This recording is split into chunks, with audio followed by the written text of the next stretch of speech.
and then you have Jake Paul, Gervonta Davis. That's the state of boxing. Yeah, that's right now. crazy. Let that sink in. Jake That's Paul, boxing right now. Gervonta Davis is so crazy. 135 versus 200. That is so nuts. They go, the rehydration limit or something is 195. And he goes, wait, I thought it was 190. Dean, that's bad. Because you know what that tells me? That tells me that even he recognizes that he's too big for him.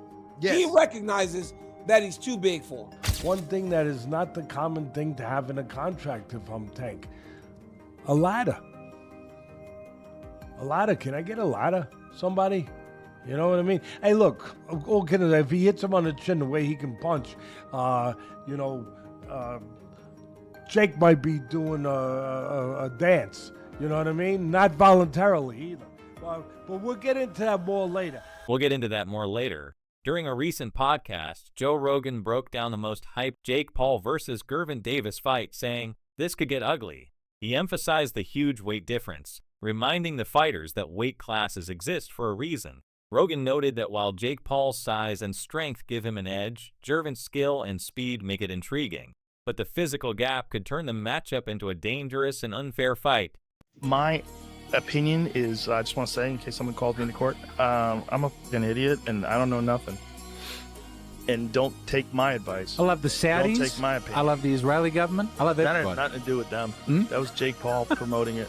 You know, it's just doesn't bother me. There's compromising the sport, and that's like bad. It's just like if I bet on it, watching it with people who are so in on it, and then also man, the sports betting apps, they introduced like chat apps in them in Australia, so it's like they're trying to take the place of social media companies where you go together and you meet your friends. Like betting should be exciting enough without having a weird. They're just trying to draw you in. They're just trying to make money, right? So they're trying to draw you in. Or you're just trying to make money, right? So they're trying to draw you in. Joe Rogan repeatedly points out just how absurd the weight difference is between Jake Paul and Gervonta Davis.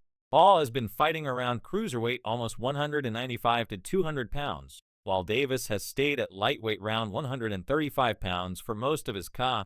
Is happening. WBA lightweight champion Gervonta Davis, who's unbeaten in 31 professional contests, takes on the self-proclaimed problem child Jake Paul, one of the most influential and marketable global personalities. Paul and Davis square off in Miami after doubts around the fight being sanctioned in Georgia triggered a change in venue. Neither fighter can weigh more than 195 pounds. The weight is perhaps the most surprising factor. Paul has boxed most of his career around 200 pounds, the cruiserweight limit, but did tip the scales at 227 pounds when he faced off against Iron Mike Tyson last year. Davis, much smaller in stature, competes at the 135 pound mark and has also won world honours at super featherweight. And despite some discussions about possibly dropping down to 10 ounces, the pair seem set to wear 12-ounce gloves. And in terms of distance, despite the exhibition tag, the fight will play out over 10 3-minute rounds with 3 scoring judges at ringside, but the result will not be officially recorded on their professional records. There's been criticism from boxing purists and athletic commissions too. Some have said such a large mismatch would never be approved under standard rules. They point out that even with catch weights or exhibition status, those gaps strain the integrity of the sport.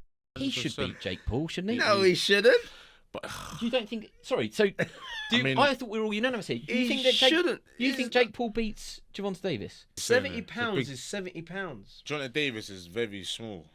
5'5". He's tiny, bro. 5'5". That's You what I'm got saying. Jake Paul He's a little 6'1". man. If Jake Paul's tucking up, move on, and absorbing punishment for walking forward, then look, there's a way. Because of concern over the gap, several special rules are being put in place for this fight. For example, it's being designated as an exhibition bout, so it won't count on either fighter's professional record. There are restrictions like glove size, a specific agreed catch weight of 195 pounds, plus judges will be appointed even though it's an exhibition. If you do fight, what weight would it be at? 195.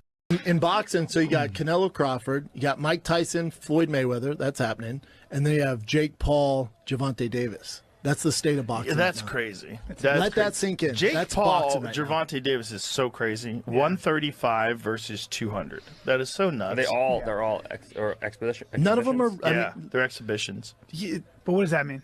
Just means you don't really. Nobody wins. They're not. Right. It's kind of. I mean, It's weird. I don't want Jake to assume they're not. It's not like a real scrap. It's not real. Really? So they're not trying to knock each other out? No. Well, Mike Tyson and Floyd Mayweather don't like each other. They have not liked each other forever. Tyson and Mayweather. Yes, But they like Mike more Tyson and Mayweather don't like each other. Huh. If there's a fight that might be real, like where Mike Tyson might say, "I'm going to knock this out," or "I'm going to try to knock this motherfucker." Critics like Daniel Cormier echo this, saying Gervonta is the more skilled boxer, but the weight discrepancy is crazy and risks making this more spectacle than sport. He emphasizes that Jake Paul is simply too big compared to Tank, and that this disparity cannot be overlooked. According to him, such a matchup stretches beyond the limits of what is normally accepted in boxing. He openly questions how a fight with such a visible imbalance was ever given approval by the relevant bodies. If you do fight, what weight would it be at? 195. Oh, wow. So he would go all the way from 40 to 95? Yeah, I mean, it would be an exhibition. Okay. Okay. And so what does that mean? Is that 3-minute rounds? Yeah, 10 3-minute rounds. And when you say exhibition, like, what are the restrictions on that? No restrictions, just the fact that like we couldn't actually get it professionally sanctioned. He recognizes that he's too big for him. Cormier points out that many fighters now cut massive amounts of weight very close to the fight, often severely dehydrating themselves.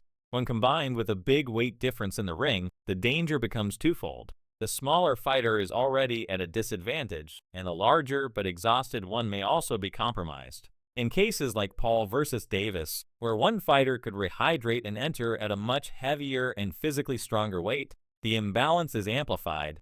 It is completely just, I can't say the word that I want to say because I don't want to get canceled, but this fight should not be happening. And the press conference was embarrassing. Gervonta Davis should not have a mic in front of him. It was absolutely embarrassing watching this thing. D, why? Why, D? Just the fact that like every time when Jake Paul would say something to Gervonta Davis, he didn't know how to answer it. He was comparing himself to like P. Diddy at moments, and I was like, oh my God, get a mic away from this guy. This fight shouldn't be happening. And then he didn't even know what weight they were fighting. He's like, I thought That's it was bad, 190. D. No, it's 195. That was the craziest thing. That was the thing that stood out to me the most. Was that when they go, the rehydration limit or something is 195. And he goes, wait, I thought it was 190. Dean, that's bad. Because you know what that tells me?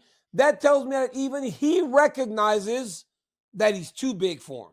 Yes. He recognizes that he's too big for him. Coach Calvin Ford has voiced cautious optimism about the Jake Paul versus Gervonta Davis fight, but he's made it clear that he's very concerned about certain safety details.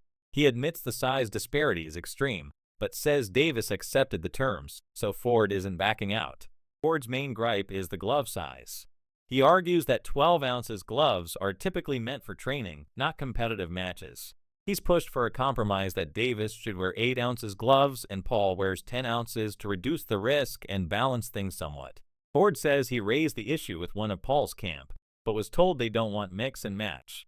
I think it's the most dangerous thing in the world. With us, we would go on Thursday night. If I weighed 216 and I had to be 205 by Friday morning, I would get as low as I possibly could and then try to go to bed. So if I'd get to 207, I would hope that by the morning I'd be 206. I'd only have to lose a pound in the morning. So I'm dehydrated for 12, 13, 14 hours. Those guys today are going to bed at that weight, Joe, 10, 11 over, and waking up at like 4 or 5 in the morning and cutting the weight. Because they said if they cut all that weight, they don't sleep, which I can attest to. It don't matter how much melatonin you take, you're so dehydrated. You're not gonna get a good night's sleep. I think it's dangerous. Why is it dangerous?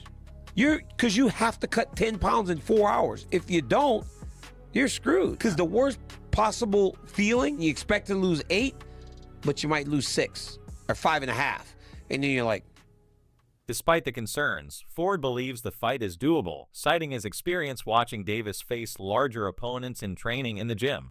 He also defends Davis' decision to take this bout over a rematch with Lamont Roach, arguing that fights with bigger names raise visibility and that many top contenders would have accepted such an opportunity. Ford has also addressed the shift in plans, saying that initially they were preparing for a rematch with Lamont Roach, but then they were blessed with this bigger opportunity against Jake Paul. Ford argues that while a Roach rematch made sense from a sporting standpoint, this Paul fight brings more exposure and financial reward. He defends the decision by saying Davis has earned those chances, implying that sometimes fighters must take advantage of bigger doors when they open. Jake Paul. Yesterday they had their first press conference. One of the most recognizable things is Jake Paul is huge compared to Gervonta Davis. And two, Gervonta Davis don't even know what weight they fighting, D. Maximum weight of 195 pounds for this exhibition. The fight will be contested over 10 3-minute rounds. I said it was 190. The fight is 195 pounds, Tank, as you know. DC, I watched this, and we have our priorities way misplaced when we're talking about boxing. Like, everybody's complaining about this Ali act and all. Like, how is something like this allowed to happen? How is Jake Paul allowed to fight Gervonta Davis? It's I don't know. Completely unfair. It is completely just, I can't say the word that I want to say because I don't want to get canceled. Actually, when I heard about the fight, they called me and said, "What do you thought about the fight?" I say, "The fight doable." Rogan argues that Jake Paul's fights are more about showmanship than true competition. He says these matchups are built to pull in casual fans to spark curiosity with unusual pairings. Rogan points out that there's more discussion about betting odds and hype than actual sporting merit. He believes Jake's strategy is about staying relevant, keeping his name in the headlines, using boxing as a stage for promotion, even when the fight itself makes little sense as a serious test. Moreover, Davis has also admitted that his goal was never to chase titles, but to escape hardship and build financial security. This statement explains a lot why he would accept a risky, unconventional fight like the one with Jake Paul. When your priority is stability and opportunity, fights that bring big paydays and exposure, even if mismatched, make more sense. In that light, the Paul fight isn't just about legacy or sporting merit for Davis. It's a calculated move toward the financial goals he laid out long ago. My only concern is, the gloves. You understand what I'm saying? Because we don't fight in 12-ounce gloves. We don't use 12-ounce gloves. That's training gloves, you know what I'm saying? I'm like, that's 2 pounds away from Jake. He fights in 10s. Tank fighting 8s, so he losing 4 ounces. So my thing is, I said, they said, put Tank in 8s, put him in 10s. That makes the fight more interesting. You know what I'm saying? And we'll go from there because I understand. And I brought that question up to one of his handlers. They was, no, we don't want to do no mixed match. It's supposed to be an expedition. What, now y'all want the wins and the loss. You know what I'm saying? All these prescriptions, but you want to be great. Being great is really pushing the envelope. You know what I'm saying? Tank don't really care, So when I brought this up, he said, dang, facts. You know what I'm saying? So, again, he can weigh the 10s and we weigh the 8s. Then we got to fight.